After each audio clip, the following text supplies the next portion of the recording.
Well, hopefully we're going to keep this interesting for you guys and talk to you a little bit about a problem that Pete, we're going to put ACS and on blast and have them talk to you about a challenge that they had and the solution that they were able to find for it. So again, I'm Kim Soren, and we are going to talk to you about how you can better connect your membership dollars to the outcomes and really drive home membership value.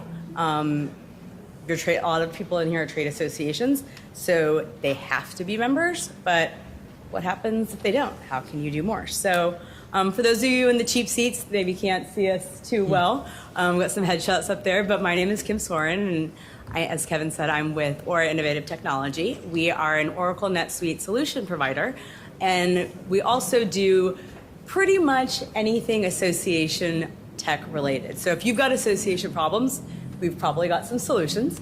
But Pete, you're going to be the talking head that people are most interested in hearing from today. So tell us a little bit about yourself. Sure. Hello, everyone. And I think it's been a good day so far. Hopefully we'll keep that going. But I'm Pete Bradley. I've been at the American College of Surgeons for 11 months as of yesterday.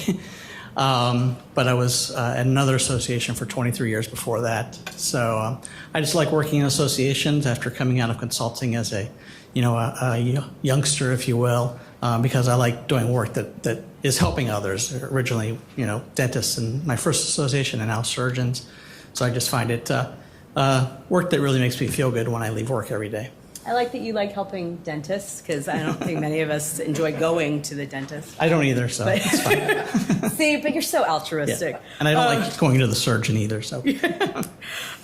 So Pete, you guys had a challenge, and this is, no one likes to admit when we've got problems, right? No one wants to talk about it, but we're going to. So thank you in advance for telling us about the challenge that you had. So Pete, talk to us a little bit about this challenge that you guys were having and why it was a problem.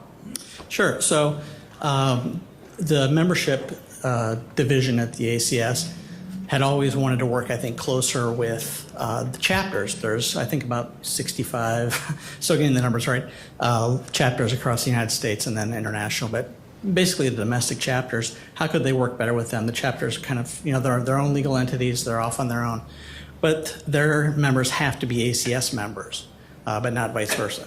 So they wanted to drive more revenue, but they were on all kinds of disparate systems. They had, a lot of manual entry type systems. They had trouble getting members to join and pay their dues. And we had very little understanding really of how they worked day to day as well, and if we could help drive dues dollars to them. So what we did is decided we wanted to have their members' dues put on our invoice. So we want to bill them for the chapter dues at the same time, and then we'd pass the money on to the chapters. It would be an optional payment because they don't have to join the chapters to be an ACS member.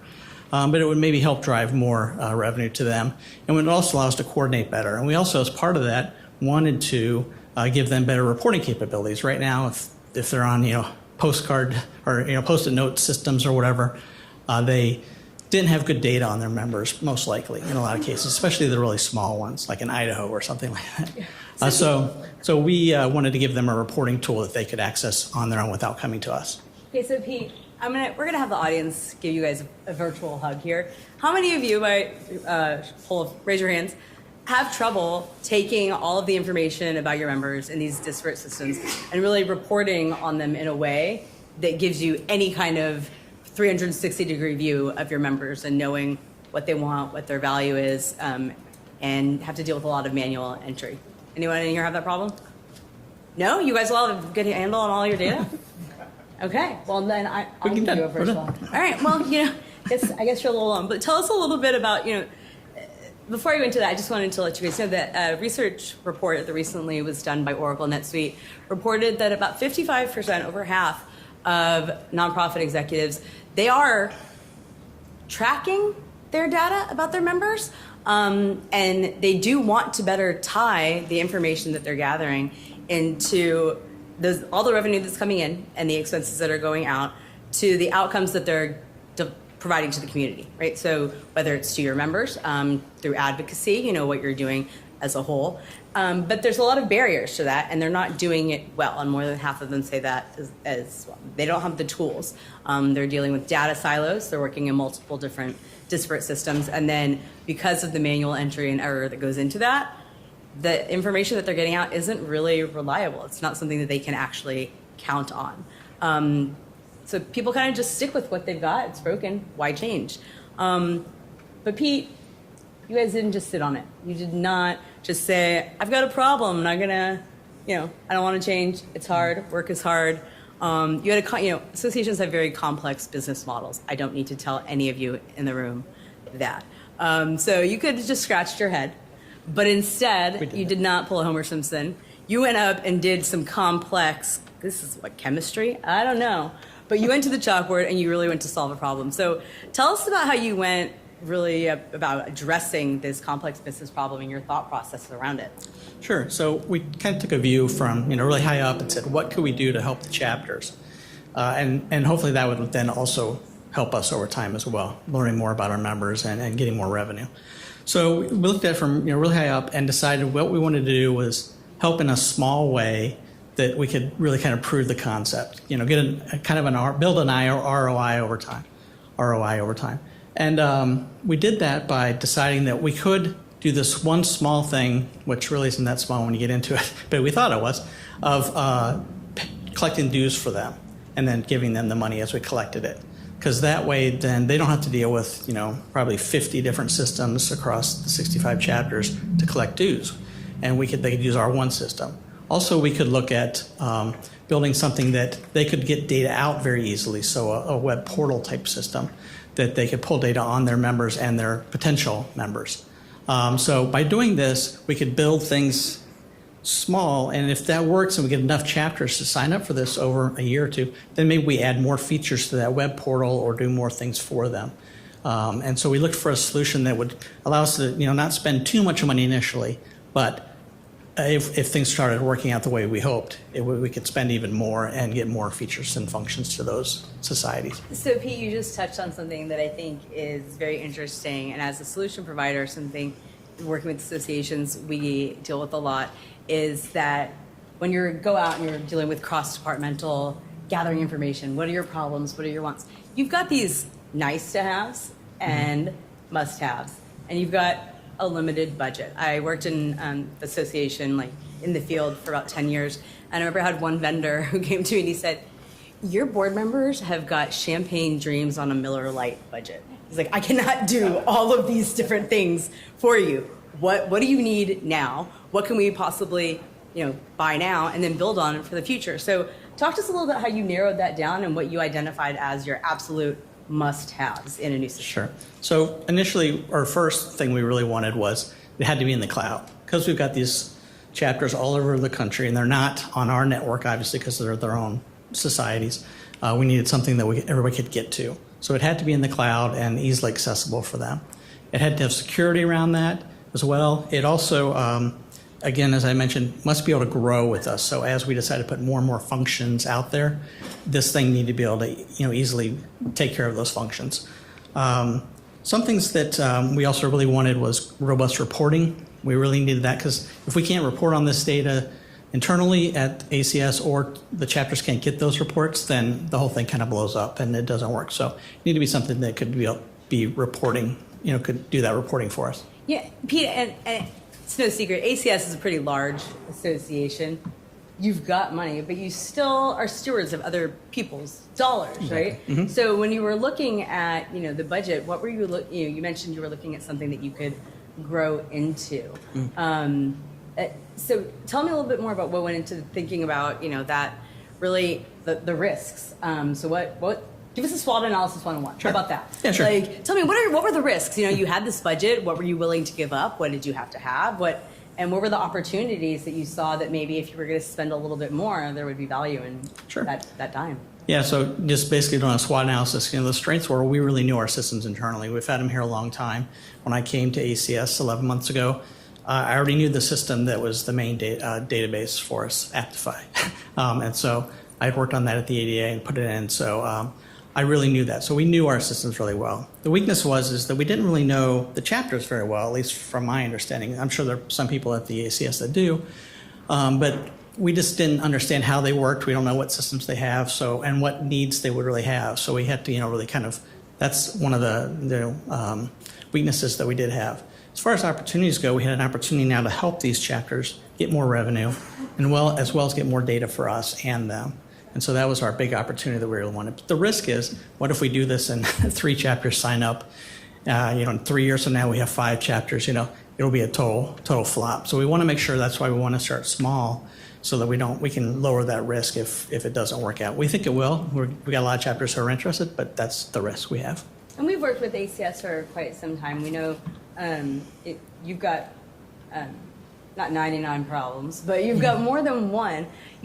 What was important about the chapters that you decided to really take this project on? What is it that chapters are doing for you? Yeah, so the chapters, do a lot locally. I mean, obviously we're national. We can't get to know, 88,000 or 84,000, whatever number that is today, the members. We can't get to know them. But the chapters are smaller. Like in Idaho, there's 1 chapter. In California, I think there's 4 or 6 chapters. So they're a little closer to them. They get to know them on a more social level. They get to know maybe some more of them in training courses and things like that. We have an LMS and we have a big conference, but they have more of those throughout the year. So we really wanted to help our members do that, as well as help the chapters, who we have kind of a partnership with to all help the surgeons. And so that was the big thing. So if we could help them with reporting and dues collection and things like that, it may not help us a whole lot right away, but over time we can build that more closeness with them and make things work better for our members. Well, I think also indirectly it's kind of helping you show that additional value beyond, I got to be a member because I want to keep being a surgeon, right? Exactly. Some of us may love networking, some of us may not. But I think we all want to learn, what's the best in breed, what's the best practice, what's happening in our states.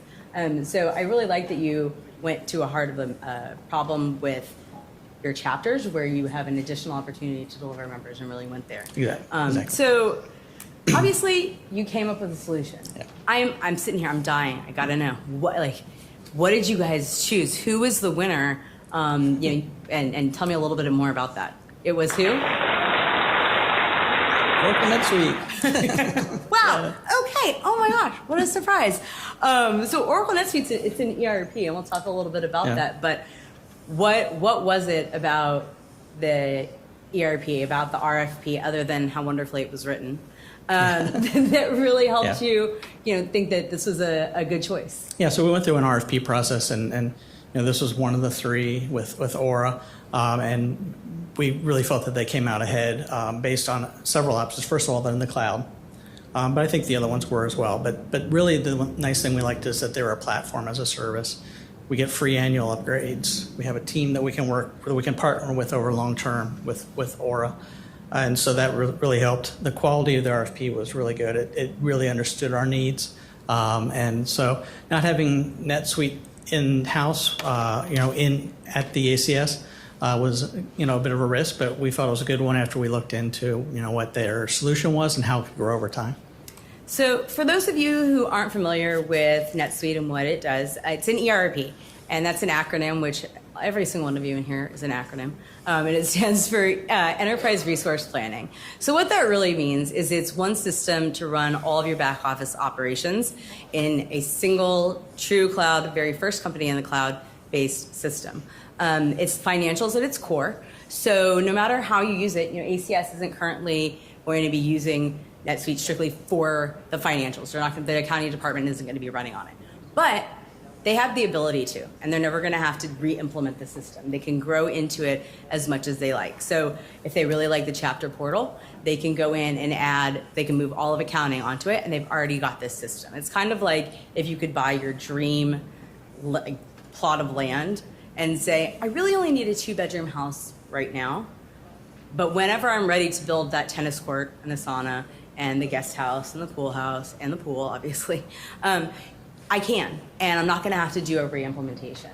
And so tell me about the value that was kind of there in that as the director of IT. So you're looking at, you've got this, I'm sure giant board of all of the different things that you have. You know, where did you see opportunities in the future to possibly bring things together, and you know, knowing that if you have a place that's going to deliver the best in breed robust reporting, where that was going to kind of help you get some actionable insights? Yeah, so we think our chapters will get more help out of this than maybe we will initially, and many of them could be on different systems as far as financial management systems. This could be used for them. Again, if we get enough people chapters that want to come onto this, then we can go to them and say, well, we could add on financial management for you as part of this. We could use this to collect your dues directly, so it doesn't have to come through ACS. There's other reporting capabilities that we might have that you could use, that we could build. So it's really about growth over time, but it has to, initially get through that first ROI piece where we get enough people to sign up. We don't think that's going to be a problem, but if it does, then there's all this opportunity for growth in the future. And if we're having a problem with our financial system just recently, maybe we could use it as a possibility, though that's probably a little ways out. But it's something now that we have in-house that does do that and could use it in the future as well. I love that you said, as you grow. I think some organizations are fine with how things are working. They don't really have any plans for growth. They just want to keep doing things the way that they're doing them. But if you're in an organization that does have a growth mindset, now is the time to start thinking about the problems in the future. I don't think any of us could have predicted what was going to happen over the last 2 years during COVID. And I can't tell you the number of associations that I've spoken with that when they weren't able to access any of their information because they couldn't get into the office, if they didn't have a truly cloud-based system, they were kind of stuck. When it comes to accounting, you couldn't close the books. You couldn't get all of your data in one place. So people that were already dealing with all of these silos became even more siloed. I think we all felt alone. And then when it came to your business department, you were really alone. So now that you've made this decision, moving forward with it, how are you going to measure your success? How are you going to decide, yeah, we made the right choice, or we should have done something else? Yeah, so of course KPIs are important. You have to be able to measure to know if if you have been successful, and you did know those up front, so you know what to look for. A couple KPIs that we definitely are looking for are the adoption rate. How many of these chapters will join? Again, we think we have about 10 to 12 right now that are very interested, and they're going to actually help us in the discovery, which I know is a bad word from the last presentation, but we're going to look at doing a discovery with them to make sure that the initial offering is something that they can use and not put a burden on them. And then to see how that grows over time. If 2 or 3 years from now we're still at those same 10 or 12, then maybe we aren't successful or as successful as we hoped. And what do we need to do to grow that even bigger?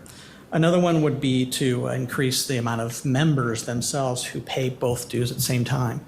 So, by sending out one invoice for ACS dues and chapter dues, and they're paying both, that's what we want. If that's a 10% hit rate, then it's probably not successful. If it's probably in the 25-33% hit rate, then maybe it is successful. And we need to decide out what success is and what isn't. But those are some things we're talking about now as key indicators for that.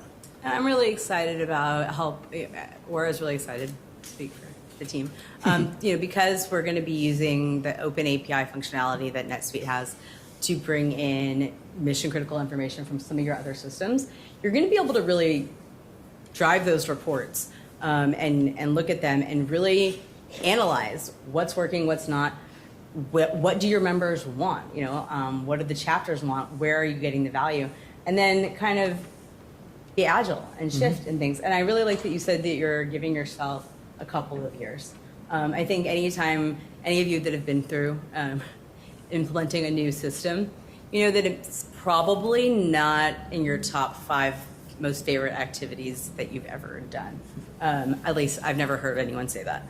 But what's really nice is that you can get all of this data in real time from all of your different systems, and then really go out and make changes, make adjustments, little tweaks, and really with NetSuite you have the ability to take, you're going to get with 250 reports pre-built out of the box that are industry-leading practices from all of the nonprofits that NetSuite's gotten to work with, and then customize them. build your own. And we're going to teach you how to fish along with that. Good. So, yeah, it's good to have a good partner. So, if you're evaluating a new ERP, if you're looking to make a move to a platform, so something that is not just a point solution, but really going to be a place that's going to be a warm landing spot for all of your information. What would be, if you could do this all again in the evaluation, what are some of your, top, we're coming up on time, so what are your top 3 do's and don'ts that you would leave us with? Yeah, so the first thing I would say is when you put your RFP together, don't put a wish list. Don't put, every single possible requirement in there. We brought ours down to just, I think it was 3 or maybe 4 things that were must-haves, I kind of talked about earlier, and some functions. Knowing that we could grow over time if we picked the right vendor. So that's a big thing. I really felt it was important to use a trusted partner. We had to send it out to 3 people, and one we had never used, one we had brought in earlier for something else.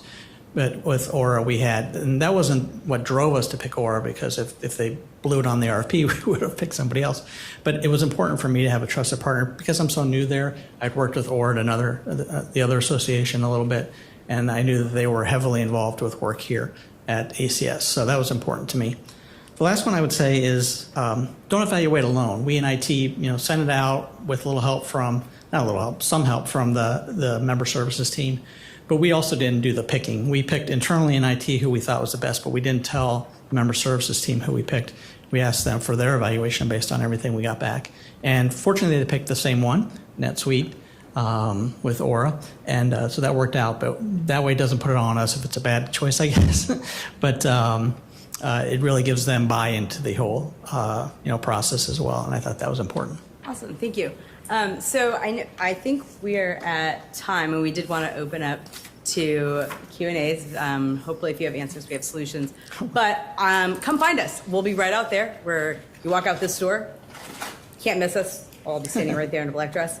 But we'd love to answer any of your questions that you might have. We'll steal Pete away and have him answer some questions. But thank you, Pete and American College of Surgeons, for letting us, talk with you about a challenge that you had, the solution that you came up with. And hopefully, if any of you are thinking about making a change, would love to talk to you about just platform technology in general and how you can better tie your dollars that you're bringing in to the outcomes that you're delivering out to the community. So thank you.